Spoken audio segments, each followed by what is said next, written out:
and above all, the salvation of our souls.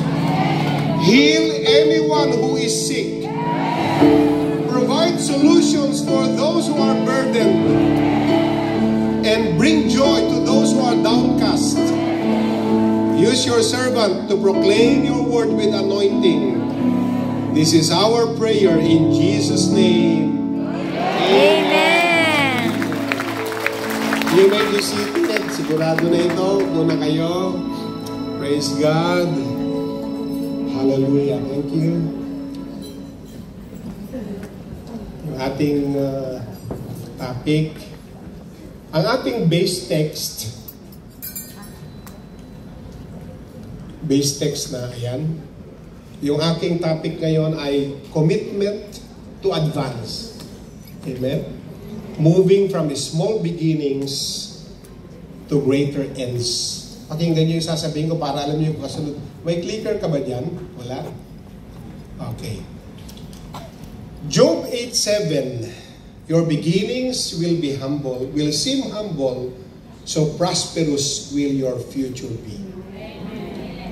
Nakakita na ba kayo ng slow-moving train na gradually nag-gain ng speed? Di ba? Ngayon, siyempre, ang train natin sa Hong Kong, mabibilis na yan. Pero yung totoong train, yung mga sinauna, ang tawag nila sa Mindoro chug-chug di ba? Tut-tut. Chug-chug, ganon. Mabagal muna yan. Tapos pag nag-gain ng speed, ay ganito na siya kabilis. So at first, the wheels seem to turn painfully slow. But once it gains movement, it becomes unstoppable. Amen. Life and faith can feel the same way. Small starts, slow progress, but with the persistence and with God's help, advancement comes. Amen. Kaya marami sa atin ang mabilis ma-discourage sa mabagal na pag-unlad. Kaya iba nagmamadali Nangungontrata na lang sila. No? Huwag tayo magmadali. Mas magandang lasapin yung pinaghirapan mo ay talagang darating na deserve mo. Di ba? Dumarating siya sa buhay mo. So huwag tayo ma-discourage sa slow pace ng buhay. But today, God is reminding us that commitment is the fuel to advance.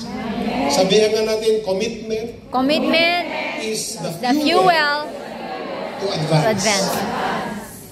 Bakit po Book of Job ang ginamit nating verse? Ito ay istorya ng pananampalatayang sinusubok. Kilala niyo po si Job. Job was a man who feared God. Sabi po sa Bible, ang kanyang description, ang kanyang pagkakakilala, sabi niya, Job was a man who feared God and shunned evil. Yan mga gusto nating mapangasawa, no? Yeah.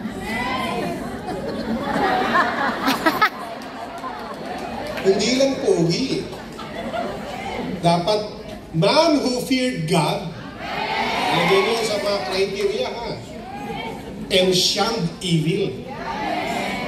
Baka sabihin tayo, konti na lang ang choice niya, ba't ganyan? Pahihirapan mo kami lalo. Yet, Job went through severe trials. Kita ninyo, kahit siya ay man who feared God and shunned evil, he went through severe trials. Losing wealth, family, and health. Parang walang natira doon, ano? Wealth, family, health. Anong natira doon? Kaya sa Job chapter 8, si Bildad na isang Shuhite ay kinausap niya si Job at in-encourage niya si Job to seek God earnestly. Pag may mga kahirapan tayo pinagdadaanan, that's the time that we seek God earnestly. Amen. Amen. And in verse 7, yung Job 8:7 natin, is a declaration of hope. No matter how small or how humble your beginning is, God has the power to make your latter days far greater.